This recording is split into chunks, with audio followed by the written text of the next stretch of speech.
Je vous recommande la boutique La Londoloise, c'est Judith Londolé. Si vous voulez être classe, chic, être habillé, être admiré. Parole de Mopao Mokonzi.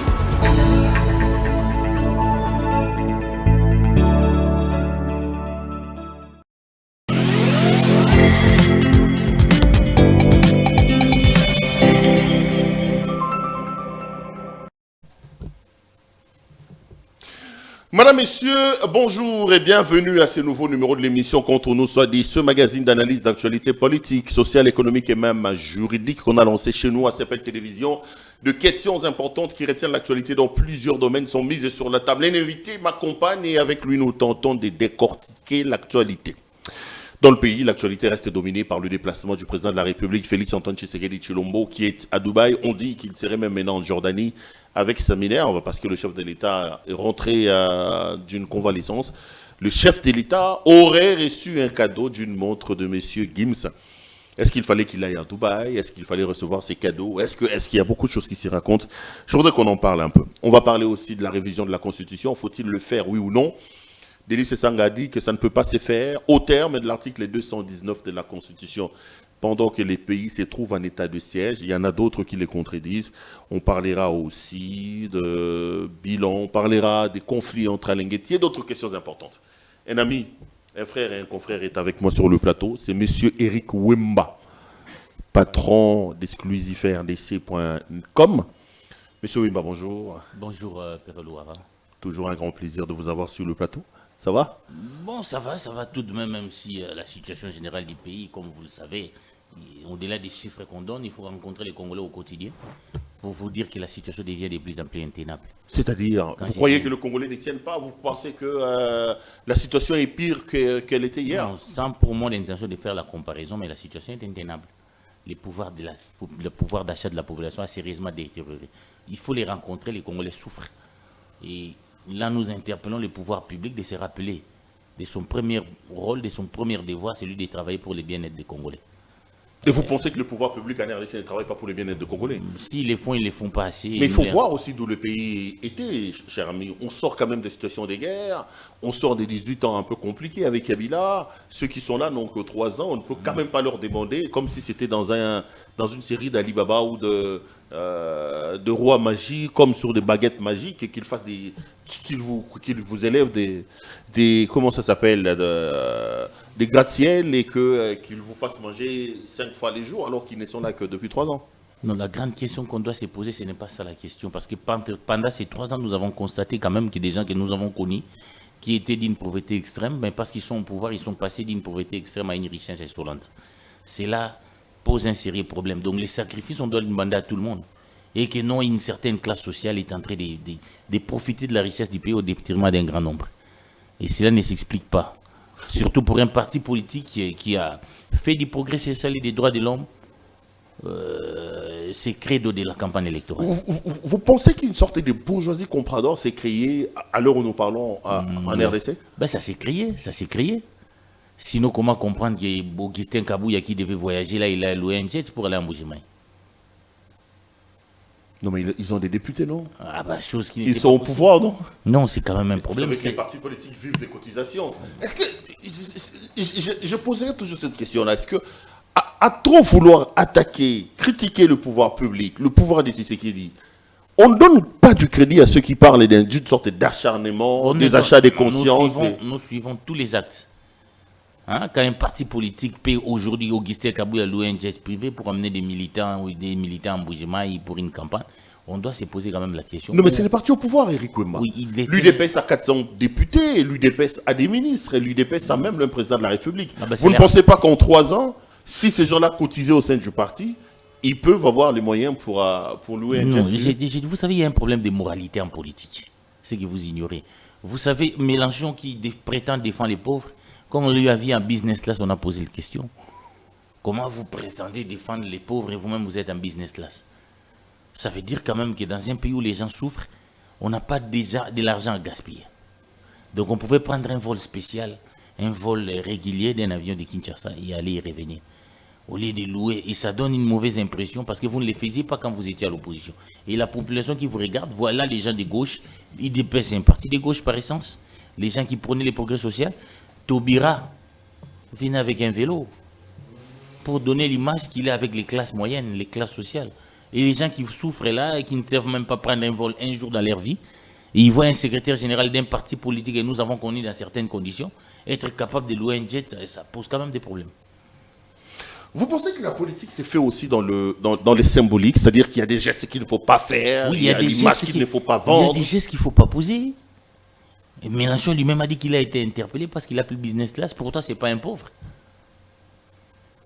Ah, vous ne pouvez pas prétendre défendre les classes moyennes et se permettre sur certains leaks. On ne peut pas prétendre avoir prôné les progrès sociaux et se permettre avec des leaks comme ça. Parlons-en justement. L'UDPS et l'Union pour la démocratie et le progrès social, deux concepts majeurs. Ils se sont battus pendant 37 ans.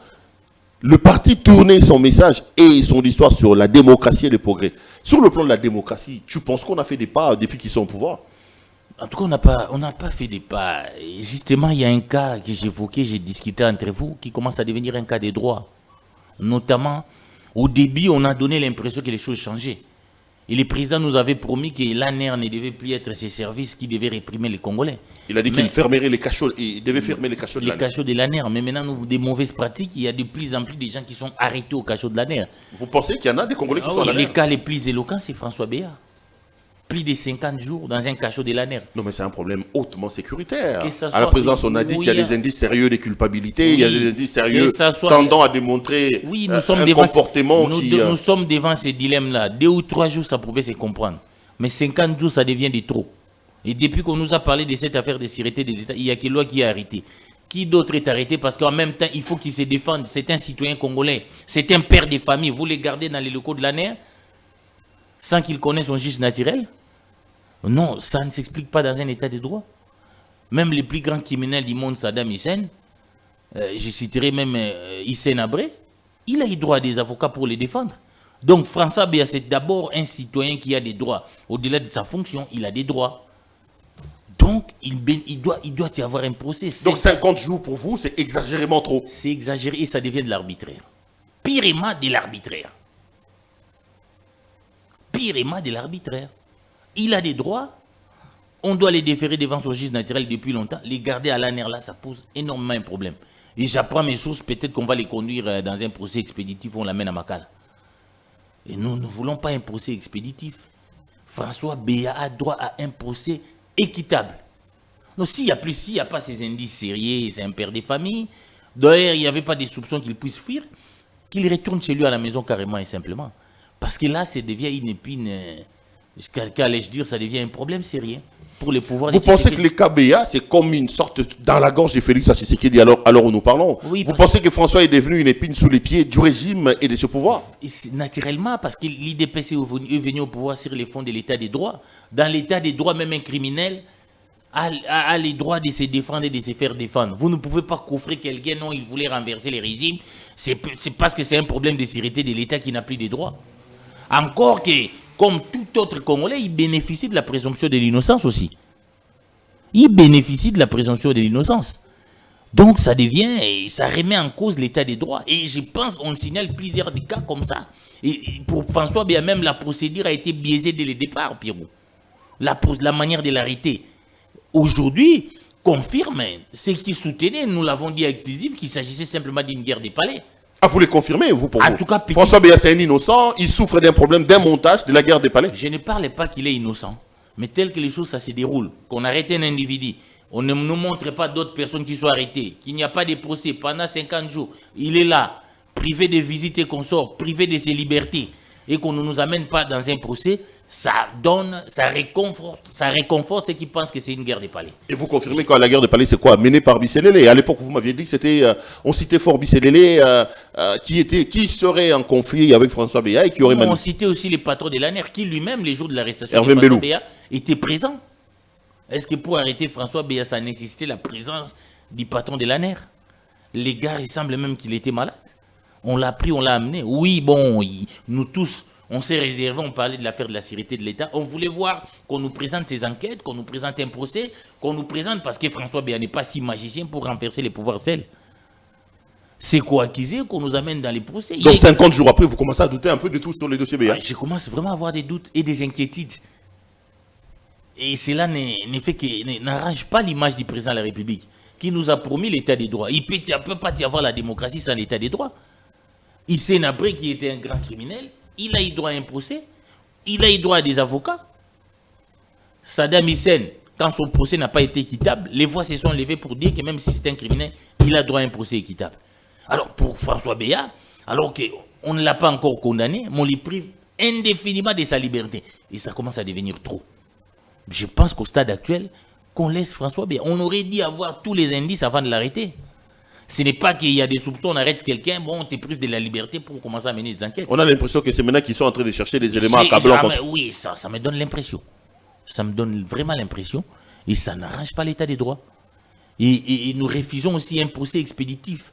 Parce qu'on a dit que c'est une affaire de sûreté de l'État. Il ne faut pas un procès expéditif pour l'amener à Makala. Parce que maintenant qu'il y a des pressions qui ne soient pas à l'année, on risque de l'amener à Makala dans des conditions qui ne respectent pas les droits. Ah bon? Aujourd'hui, les voix s'élèvent. Même des activistes des droits de l'homme proches de Tshisekedi ont crié à l'arbitraire. Je ne suis pas le seul. Kapiamba a dit que ça, c'est vraiment aux antipodes. Non, mais lui-même aussi, à un moment donné, il avait dit que ses droits étaient ouais, il est revenu. J'ai suivi Katende qui dit que les mauvaises pratiques, et nous avons tous salué quand Félix Tshisekedi a fermé les cachots de l'année. Nous avons salué ça. Mon stade actuel, on dit que les mauvaises pratiques refont surface dans notre pays. Et c'est vraiment dommage que ça soit avec l'Union pour la démocratie et le progrès social. Ça, c'était par rapport à la démocratie. Allons maintenant sur le progrès social. On nous parlait de la gratuité de l'enseignement, on nous parlait de l'amélioration. Évidemment, c'est un processus. Là aussi, sur le plan du progrès social, vous n'êtes toujours pas satisfait, vous, Éric Lema? Vous vivez au Congo, vous êtes journaliste, vous pensez que les pouvoirs des chats des Congolais sont améliorés depuis que Tshisekedi est là? Vous pensez? Vous pensez, vous vivez au Congo? Allez demander, moi je ne vais pas faire les Nikofa ici, mais allez demander aujourd'hui. Les social des Congolais est devenu véritable. Donc sur le plan social aussi, c'est un échec patent de Tshisekedi pour vous? Il a échoué. Ah, mais moi j'ai suivi son propre discours, non? Quand il a reçu des députés provinciaux. Il a reconnu que des multitudes de notre Congolais là-bas vivent aujourd'hui en dessus du seuil de la pauvreté. Il n'y a rien. Il faut suivre son discours, ce n'est pas moi qui le dis, Tshisekedi en tout cas au Parlement. Même lors de sa rencontre avec les députés provinciaux, il a lui-même dressé les bilans sombres de son propre bilan. Contrairement à certains fanatiques qui pensent, bon écoutez, ça va quand même, c'est mitigé. Non, il ne faut pas être plus royaliste que le roi lui-même. Alors vous voulez que moi je dise quoi? Quand les chefs de l'État reconnaissent que ça n'a pas été réalisant, l'accès à l'eau, tout, rien n'a marché. Dommage qu'il n'a pas tiré les conclusions qu'on attendait de lui. C'est la question que je pose. Comment est-ce que Tshisekedi reconnaît que son bilan n'est pas élogieux? J'ai suivi devant les députés, il dit que plus de 7 Congolais sur 10 vivent encore à l'heure où nous parlons sur les seuils de la pauvreté, que les espoirs placés pour le redécollage du pays tardent encore à donner des fruits. Mais comment un homme qui fait un examen aussi judicieux de sa propre situation, de son propre bilan, s'élance déjà en campagne et demande un deuxième mandat au lieu de dire, bon écoute, le bilan n'était pas bon, je suis en train de partir? Non, non seulement ça. Au-delà de qu'il doit partir, je reconnais qu'il devait, s'il était suffisamment... Si le président pouvait tirer cette conclusion de constater que son bilan n'est pas élogé, qu'il n'a pas un pouvoir messianique, j'ai toujours souhaité qu'il s'inspire de François Hollande. Mais malheureusement, il ne le fait pas. J'ai vu même Mélenchon dire qu'il fera qu'un seul mandat. Alors qu'il a il dit non, moi je n'ai qu'un seul mandat pour poser des bases et puis je vais partir. Voilà au moins les attitudes qu'on peut adopter. Mais ici, dans le cas échéant, Tshisekedi, non seulement il refuse de tirer des conclusions, mais 3 ans déjà, quand il était à Lubumbashi, alors qu'il était en plein mandat, il s'est déclaré déjà candidat qu'il avait besoin d'un deuxième mandat. Il vient encore de le faire une fois pour toutes. Alors que son collègue Macron a attendu que tout le monde, un président en fonction attend tout le monde. Kabila le faisait, il était parmi les derniers qui, parce que quand on va dire Macron, tu prends trop les exemples de France, mais Kabila le faisait. Mais qu'un président en fonction, alors qu'il a des choses à faire qu'il n'a pas fait, déclare sa candidature avant les opposants, alors que sous d'autres essiers, ce sont les opposants qui affichent d'abord leurs ambitions, le président les fait après, parce qu'il a encore des choses à gérer, il a encore une année devant lui. Le fait déjà de les faire les premières, c'est une fuite en avant. Il refuse d'assumer son bilan qui est totalement négatif. Et le président doit savoir que les Congolais ne vivent pas pour lui. Pour dire non, écoutez, je n'ai rien fait, mais je vais arranger. Laissez-moi, les Congolais ne vivent pas pour lui. Il a parlé du temps dans son dernier interview chez Les Soirs. Hein. Il dit qu'il n'a pas eu suffisamment de temps. Il a évoqué le fait que 2 ans durant, il était en couple avec Kabila et que ce couple-là l'a quand même empêché. C'est dommage. Après avoir accusé... Mais ça, c'est quand même des arguments qui peuvent passer, non, qui tiennent. Après avoir accusé tout le monde, tantôt c'était Kabila, tantôt c'était Kamere, tantôt c'est Katumbi, je constate quand même que les présidents commencent à accuser l'État. Sauf que comment nous allons organiser un procès entre lui et l'État pour savoir, parce qu'au moins Katumbi peut parler, Kamere peut parler, il commence à accuser l'État. Ça veut dire que si on n'a pas de vision, je suis convaincu que dans un pouvoir qui n'a pas la vision comme le pouvoir de Tshisekedi, même si on lui donnait 50 ans, n'a déplaise Ambeka qui lui cherche 7 ans, je n'attends rien. Parce que le problème, ce n'est pas l'État, le problème, c'est la vision. Qu'est-ce qu'on voulait faire du pouvoir, c'est ce qui compte. Parce que nous avons connu un président qui a fait 32 ans, il ne nous a pas conduit vers les chemins du bonheur. C'est-à-dire que même si on leur donnait 50 ans, ils vont rien faire. Non, mais quand il évoque les 2 ans qu'il a fait avec Kabila, ça c'est à mon point de vue, très sincèrement. On sait que pendant ces 2 ans-là, le président de la République a vu beaucoup de ses projets être mis en mauvais ballottage. Un ministre de portefeuille qui bloque les ordonnances du président en refusant même de faire la notification aux gens qui ont été nommés. C'est des éléments que vous ne pouvez pas nier. C'est l'histoire récente. Vous ne soyez pas amnésique. La coalition FCC-CACH, c'était une coalition assumée. Hein? Il a fait sa coalition avec les FCC-CACH. Il n'avait pas demandé la permission des Congolais. Il n'avait même pas réorganisé un référendum.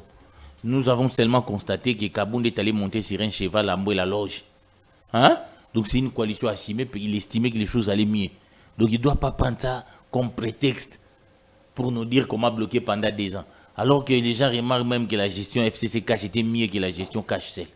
Sérieux? Ah oui. Il y a des éléments qui tendent à démontrer qu'il valait mieux qu'il aurait combattu. Parce qu'à l'époque, les gens se contrôlaient. Non, on voulait sortir l'argent, c'est les blocs. Mais aujourd'hui que la situation est comme ça, vous constatez qu'il n'y a que des scandales. Il n'y a que des scandales.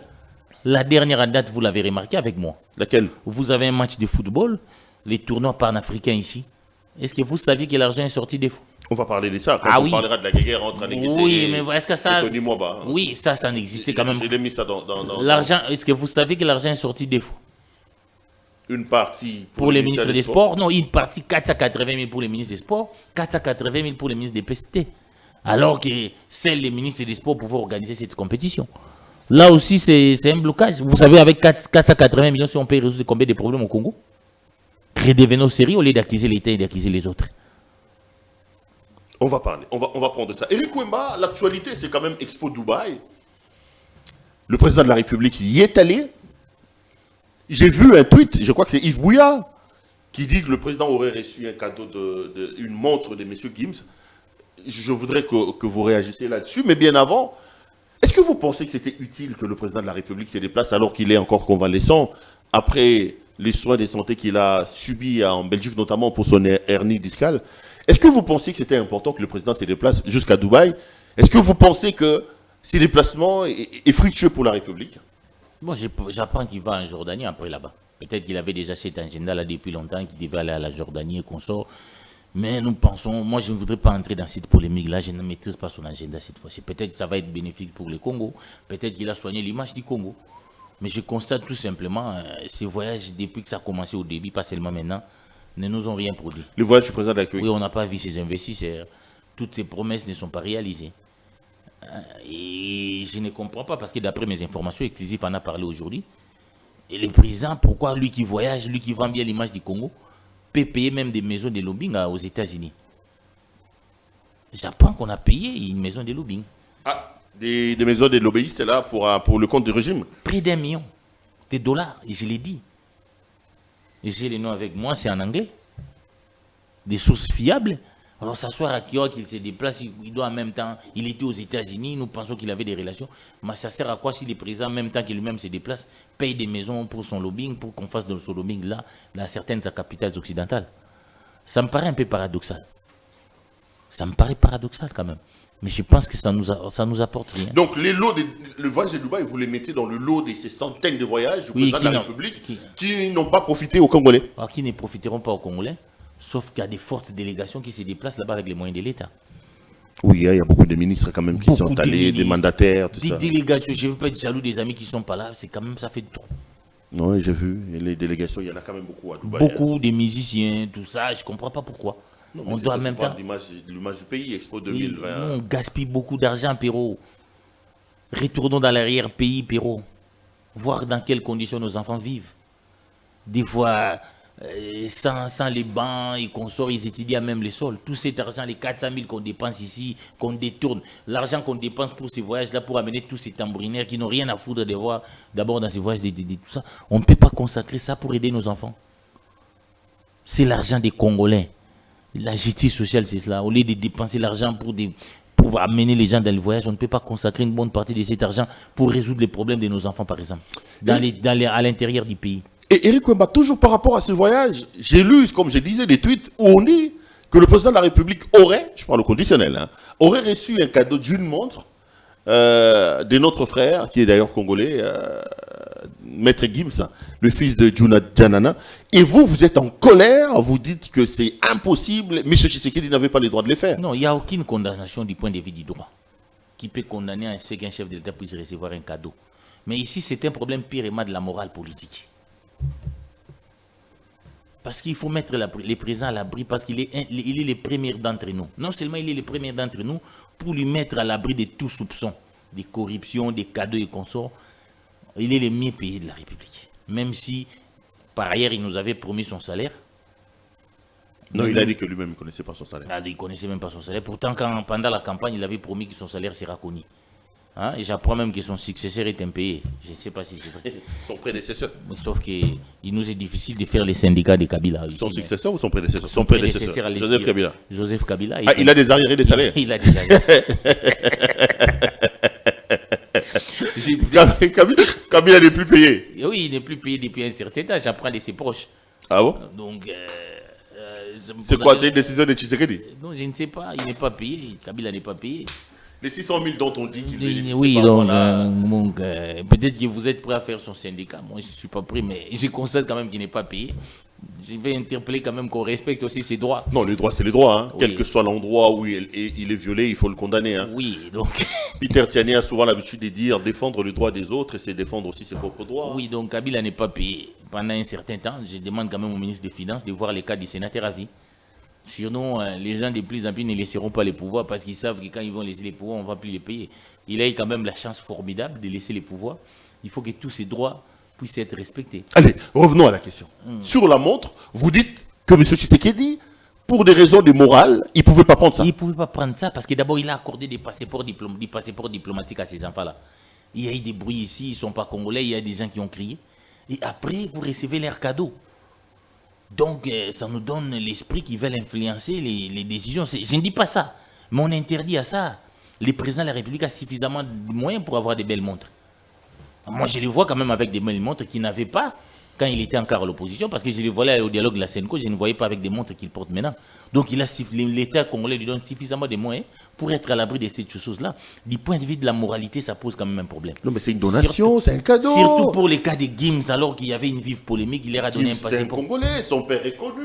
Il est ambassadeur de la culture de la République démocratique du Congo. Il fait un cadeau d'une montre à son président. Eric, arrêtez aussi de chercher les poux sur la tête des choses. Non, parce que vous avez tendance à banaliser les choses. Vous avez tendance au Congo à banaliser les choses. À vous habituer à la normale. Non, c'est normal. Mais comment pour un candidat président Fillon, ça crée des polémiques?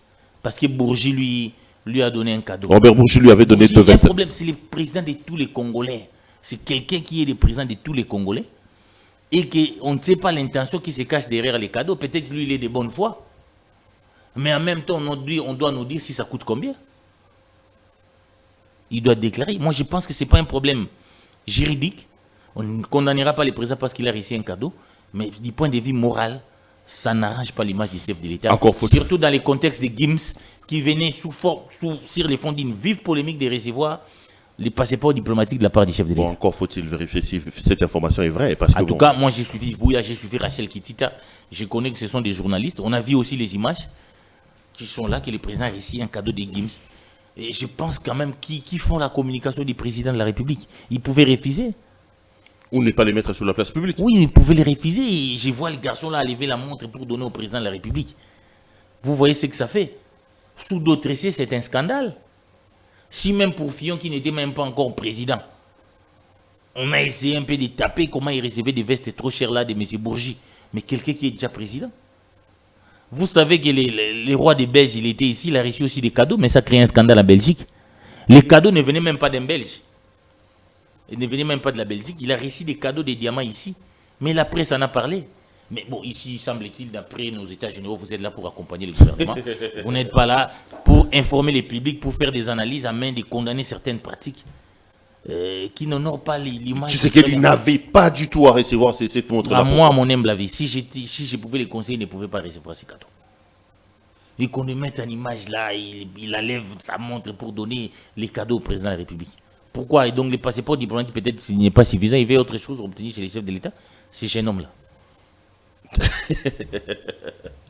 Game, c'est quand même une fierté pour nous tous. Non, ben écoutez, qu'il arrête quand même. Moi, je n'ai rien contre liste. Je n'ai jamais intervenu sur son cas de passeport diplomatique. L'envoir enlever sa montre donnée au premier d'entre nous, moi, ça me dérange. Ok. Éric, l'actualité politique, c'est aussi ce débat autour d'un probable retour ou non de M. Kabila. Vous savez qu'aujourd'hui, il y a un débat juridique autour de la question. J'ai suivi Némi Mulania qui dit qu'il y a aucun frein, rien n'empêche Kabila, à l'heure où nous parlons, d'être candidat président de la République. Quelle est votre lecture? Est-ce que Kabila peut-il candidater en 2023? Kabila, je pense d'abord, avant d'aller des considérations des droits, c'est quelqu'un qui a fait 18 ans au pouvoir. C'est jeune qu'il est arrivé au pouvoir. Je crois qu'il peut servir les pays autrement, sans être président. Hein? Il faut que Némi arrête de pousser Kabila à la faute. Et Némi Moulania cesse de pousser Kabila à la faute. Hein? Les FCC, il y a beaucoup de gens. Même Némi lui-même, c'est un intellectuel. J'ai appris qu'il a fait les droits. Il est professeur d'université. Oui, il est professeur d'université. Il ne peut pas être président, lui. Il ne peut pas avoir des ambitions de devenir président. Donc, je crois il va peut-être parler comme Kinke Moulumba, professeur d'université, qui disait que les compétences de Kabila sont rares, alors que lui-même, il est professeur. J'ai l'impression qu'il voulait faire des Kabila, même s'il ne l'a pas dit, il voulait convaincre les gens que Kabila peut revenir au pouvoir. C'était ça son discours qu'il a tenu de l'autre côté, parce qu'au FCC, jusque-là, on n'a pas encore trouvé... Non, mais il dit que rien n'empêche à Kabila d'être président de la République, cher ami. Non. Il y a des choses qui l'empêchent. Dans le droit positif congolais, quelles sont les dispositions en tout cas, qui aujourd'hui feront que Kabila ne revienne pas? C'est la question qu'il vous pose. Ou est-ce que c'est écrit expressis verbis que M. Kabila ne peut plus être candidat président de la République? Faisons les droits comparés. Ces choses-là, nous sommes journalistes, on n'a pas besoin d'être à la faculté des droits pour les comprendre. Faisons les droits comparés. L'article 70 du Congo est clair. Les mandats du président, une fois renouvelables. C'est tout. Donc, si on fait un mandat, des mandats successifs, on ne peut plus... À moins, Kabila ne peut plus redevenir président. Quand moi, j'ai lu notre constitution, là, qui est écrit en français simple, à moins d'une réincarnation. Article 70. Article 70. Le président de la République est élu pour un mandat de 5 ans, renouvelable une seule fois. Une seule fois. Contrairement à la France qui parle de 2 mandats successifs. Après 2 mandats consécutifs, on ne peut plus faire un 3e mandat. Mais un président français qui a fait 2 mandats peut après revenir. Un peu comme la Russie. Hein. Oui. D'ailleurs, comme Poutine l'avait fait avec Medvedev. Un peu comme la Russie, mais notre constitution est claire.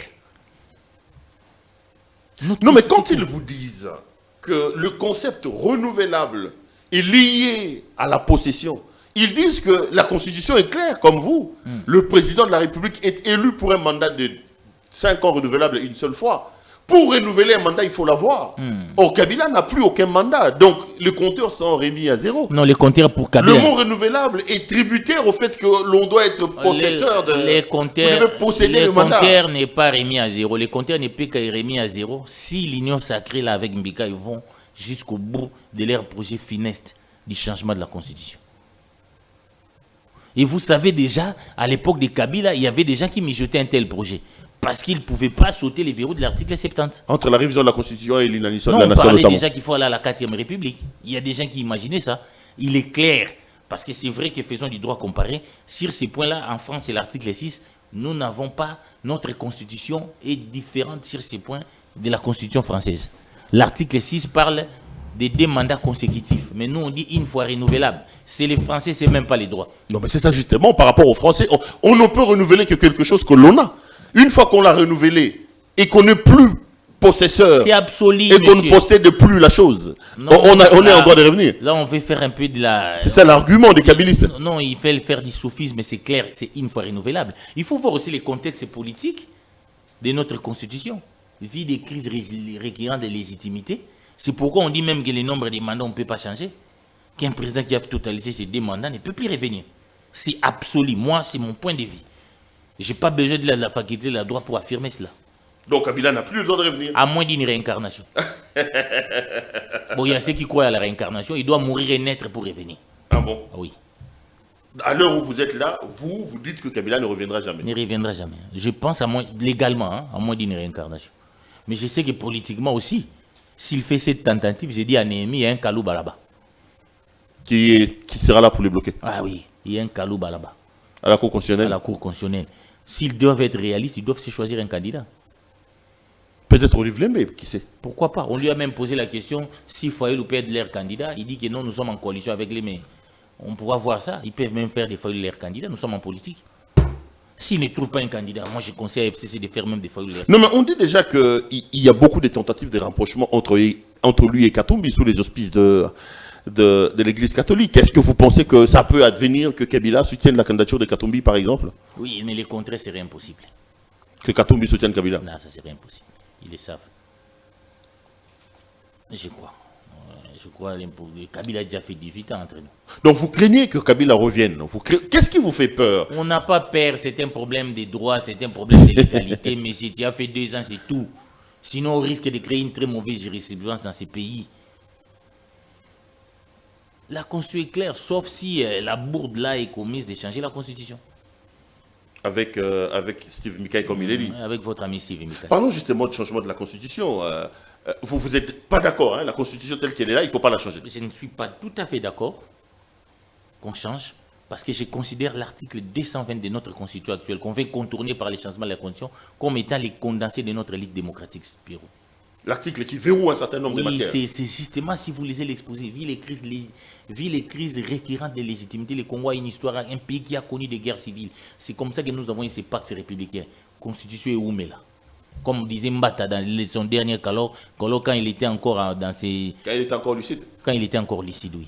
Eh, Mbata a perdu de la lucidité. Toute la lucidité. Hein? Quand il était encore lucide, moi je participé à son colloque comme reporter du phare, il a dit Constitution et Oumela. Et nous le disons que Constitution et Oumela. C'est un grand professeur, c'est un constitutionnel, c'est des rénons, il faut faire attention. Hein. Non, écoutez, il ne faut pas nous chercher d'entrer dans cette polémique-là. Il faut faire attention. Même si aujourd'hui tout le monde me pose la question, Mbata comment? Moi, vous avez déjà lu un livre de pensée? J'ai hâte de le lire. Même vous aussi, vous ne l'avez jamais lu? J'ai hâte de le lire. Même quand vous alliez à ses colloques, au moment où il était à l'opposition, il n'avait pas de livre, sauf qu'il défendait une cause qu'on semblait être juste. Qu'on ne tripatouille pas la condition pour permettre à Kabila de remplir. Non, mais quand je vois Delis Sesanga lui monter en évoquant l'article 219, vous pensez qu'il a aussi raison. Quand il est clair que dans un état de siège, dans une guerre, tout ça, on ne peut pas réviser la Constitution. On ne peut pas réviser la Constitution, sauf Mbikaï qui aime, je ne sais pas, il n'a aucune notion du droit. Nous, quand même, en journalisme, on a étudié un peu les droits. C'est un mécanicien, Aldelista, qui ne comprend pas grand-chose, mais qui peut engager des débats dans un domaine qui ne comprend même rien. Non, le droit, tout le monde peut émettre un avis. Moi, je ne suis pas d'avis, ce qu'ils disent, oh, tu n'es pas juriste, tu ne parles pas des débats des droits. Moi aussi, je suis d'avis, moi, je suis journaliste, je parle des débats du droit. Mais je pense que son option vraiment est à 1000 km du droit. À 10 millions de kilomètres. Le droit, c'est la vie de tous les jours. Hein. Non, j'ai dit ce qu'il a appris. Vous savez, il fait des confusions, il pense que la Constitution, c'est comme quand il a appris comment on répare la voiture ou quoi, ou comment, je ne sais pas, des câbles. C'est ça, donc il confond un peu. Mais c'est un mécanicien de formation? Oui, il a fait l'ISTA. Semble-t-il, il a fait l'ISTA. C'est un mécanicien de formation? Je ne sais pas, je ne connais pas sa formation. Non, c'est quelqu'un. Moi, je sais seulement qu'il parle un français assez atypique. Hein. Non, il a fait les... Comment ça va? Bonjour, Constitution de la République. Non, j'ai dit que Mika, il ne comprend pas les droits. Il n'a jamais appris. Parce qu'il dit qu'en 2011, je crois, ou en 2016, 2011 ou 2016 2011, quand on a retouché quelques articles de la Constitution, il y avait la guerre dans l'Est de la République. Ah, quelle bourde. Quelle bourde. Voilà quand j'ai dit que c'est vraiment un mécanicien de l'ISTA. C'est vraiment un mécanicien de l'ISTA. Parce que l'état de guerre n'est pas grammatical. Ce n'est pas parce qu'il y a des troubles quelque part, on tire que ça l'état de guerre. L'état de guerre suit une procédure. Vous ne pouvez pas lui demander ça. C'est une procédure. Et Kabila, à l'époque, n'avait jamais déclaré l'état de guerre. Il n'est jamais venu au Parlement pour déclarer l'état de guerre ou l'état de siège. L'état de siège est consacré dans la Constitution. Non, Mbika, il y a beaucoup de choses à apprendre. Quand il dit qu'en 2011, il y avait aussi la guerre, vous rigolez, quoi. Non, mais c'est pas grammatical. L'état de guerre, c'est pas que non, moi je déclare l'état de guerre. Non, ça suit une procédure des droits. Même si on tire, tant que le président de la République, le premier d'être le Congolais, Kabila à l'époque, n'avait pas déclaré un état de guerre, n'était pas parti au Parlement pour déclarer l'état de guerre. Donc, il n'y avait pas. Même Poutine est allé au Parlement, à Douma là-bas, comme on appelle. Il suit même ce qui se passe sous d'autres cieux. Donc vous comprenez vraiment que Mbika, vous comprenez à son niveau quand même. Donc qui ne s'engage pas dans ces débats-là, je crois que les FCC, comme dans l'affaire Tingi Pouloulou sur la loi de la Congolité, ils ont choisi vraiment un mauvais pion. Le FCC ou non, je dirais l'union sacrée. Qu'ils trouvent d'autres personnes vraiment. Mbika, on a pris, c'est comme ça, vous avez pris, je ne sais pas, un autre mécanicien pour défendre la loi Tchani. Il l'a conduit à la bourre. Qui ça? Pouloulou. Lui aussi, c'est un mécanicien. Oui, c'est un ingénieur mécanicien. Bon, oui, voilà, un électricien. Mais vous avez des juristes là-bas au niveau du FCC. Vous prenez un autre mécanicien pour vous défendre. Ne doutez pas des compétences de nos compatriotes qui sortent des LISTA. LISTA, c'est un grand établissement qui forme des compétences, des gens avérés en termes de compétences. Capables d'opiner sur des grandes questions d'actualité et juridique. Dans leur domaine respectif, je les respecte. Mais quand il vient dans un domaine où il ne maîtrise rien, au lieu d'apprendre même comme nous, journalistes, nous apprenons, il se tape la poitrine alors qu'il commet des bourdes tous les jours. Des bourdes. Quand il parle qu'en 2011, on était dans l'état de guerre, il pense que l'état de guerre est grammatical. Non, l'état de guerre est consacré dans la Constitution. C'est une procédure. Hein? Je pense qu'il peut même venir faire son inscription à l'ILK. C'est pas tard, toi aussi. S'il a fait après tes études à l'IFAS. Oui, il a quitté, mais Mika, il peut attendre à l'ILK. Même Kabound. Bon, si tu veux comprendre certaines choses, va t'inscrire à l'ILK parce que tu commets des bourdes. Dans les milliers de juristes, et tu sors comme un paria. Oui, papa. À nos amis de l'Union sacrée, pour des grands coups comme ça, vous voyez même quand on a voulu faire les coups de recensement, les FCC avaient choisi Bouchab. Mais vous choisissez Tingi Pouloulou. Il explique des choses à travers, il dit même Mobutu n'était pas congolais. Tout ça, il appelle même Kissinger Mwasi Wada. Maintenant, vous nous appelez Mbika qui nous déclare qu'on était à l'état de guerre. En 2011. Comme si l'état de guerre, c'est parce que les M23 tirent. Non, l'état de guerre est consacré. Il faut que le président déclare. On était à l'état de guerre, en 2011. Non, les gars, Mbika, il me déçoit. Avait déclaré,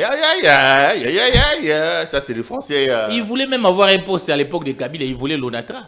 Il était à l'ONATRA. Voilà là où il était mis pour arranger des machines et consorts comme ça, un mécanicien. Voilà, maintenant vous il cherche, je ne sais quoi. Lui donner des rôles comme ça ne va pas. À l'époque de Kabila, au début, quand Kabila était encore lucide, où il nommait les gens par rapport à leurs compétences, Mbika, il ne réclamait même pas les postes ministériels. Il réclamait l'ONATRA. Vous savez pourquoi? Parce que c'est son domaine. À l'ONATRA, il y a des trains, il y a des monteurs qu'on peut arranger. Voilà là où on peut les mettre. Mais qu'il arrête ces débats ici parce qu'ils sont ridicules. Alors, Eric Wemba, un autre débat qui retient l'actualité à l'heure où nous parlons, c'est la guerre entre Tony Mwaba et Jules Alenguete. Au cabinet de Tony Mwaba, on dit qu'Alenguete, il fait de l'acharnement contre Tony. Alenguete fait du folklore dans la gestion des affaires de l'État. Par où bat votre cœur dans ces dossiers? Est-ce que vous pensez que Tony Mwaba a trempé dans des faits, des détournements tels que les réseaux sociaux et l'inspection générale des finances les relaient? Non, les ridicules ne tuent pas dans ces pays. Vous savez, je suis triste dans cette affaire. Je me sens mal à l'aise pour parler de cette affaire. Je regarde, moi, l'IDPS en face. Je regarde les pouvoirs en place. Pourquoi le Premier ministre et le Président ne sanctionnent pas Tony Mwaba? Parce qu'au-delà de Tony Mwaba, nous, les journalistes, nous nous sommes dirigés vers quelqu'un de la Transco qui a apporté, par cette seule preuve-là, si nous étions dans un pays sérieux, Tony Mwaba devait d'abord, je ne sais pas, devait d'abord démissionner pour laisser les enquêtes. Vous connaissez l'affaire Kaisak? Ouais. Et bon, vous allez dire que nous allons en France, mais vous connaissez l'affaire Bochab avec la SNEL. Il a démissionné, oui. Oui, mais vous, des soupçons comme ça, vous parlez de 120 000. L'homme vient gêner ici que 16 000. Des preuves. Deuxièmement, il y a une maison, vous êtes allé fabriquer des fatigues qui vous portent plainte. Mais vous êtes fier d'aller au gouvernement? Vous êtes fier d'aller dans votre cabinet, vous regardez vos calendriers? Non, ils disent que c'est un montage d'Alenguete. Non, ce n'est pas un montage. Parce que Le DG nous a présenté des factures, qui nous présente des factures. Même là où il est parti faire des factures, on démontre qu'il a fait faux usage des faux. Et on continue à les maintenir dans le gouvernement.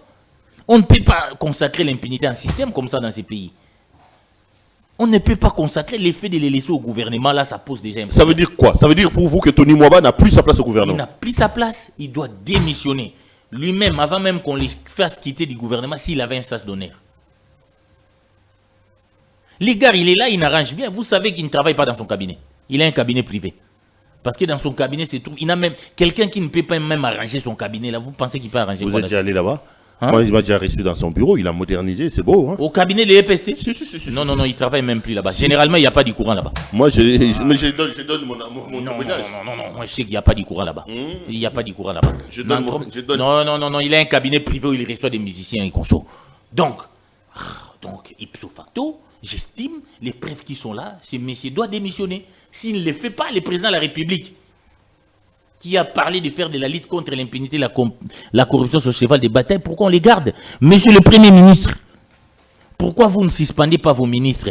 Même Kabila que nous avons condamné hier a suspendu, Bouchab avait démissionné. Il y avait un ministre qui avait des soupçons sur un dossier, il a quitté. Il y avait un ministre même seulement dans les affaires sextap. Il était vice-ministre, on l'a fait quitter du gouvernement.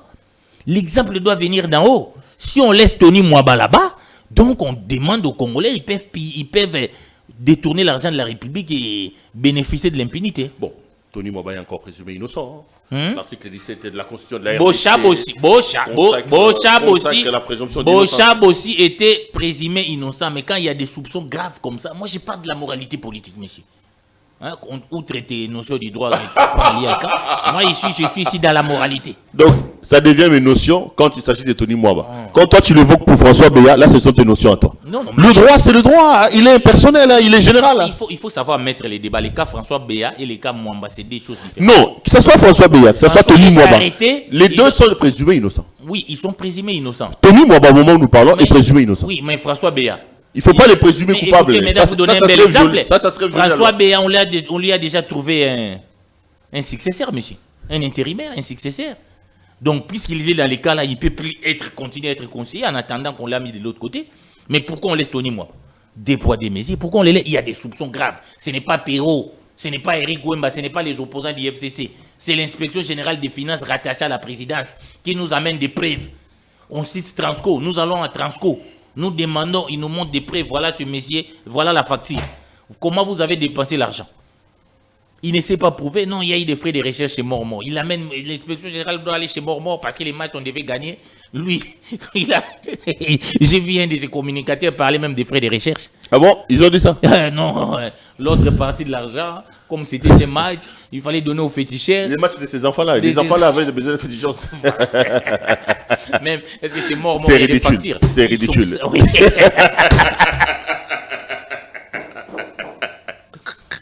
Sérieux, ils ont dit ça? Sérieux.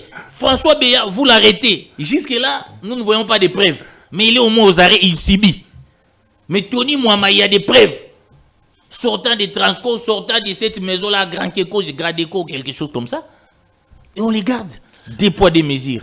Ça, c'est consacrer l'impunité. Et ça n'honore pas Etienne Tshisekedi, qui nous a laissé comme héritage la lutte contre l'impunité. Ce n'est pas difficile, il faut incarner ces leaderships-là. Je vous rappelle que Tshisekedi est nommé Premier ministre à la conférence nationale souveraine.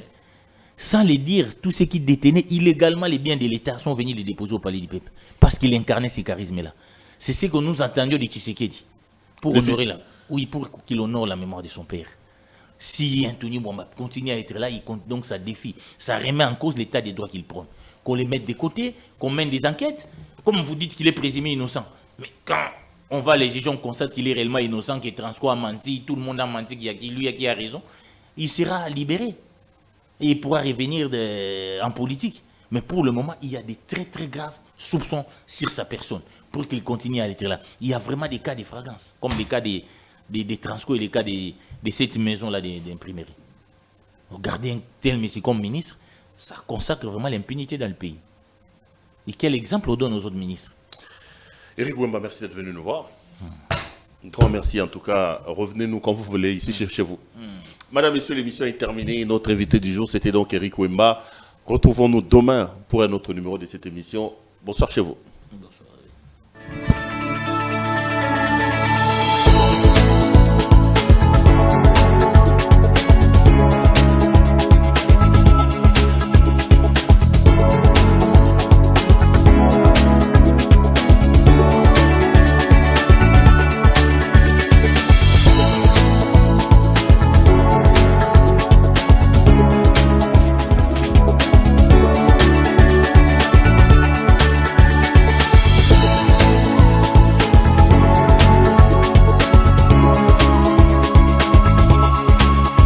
Je vous recommande la boutique La Londoloise, c'est Judith Londolé.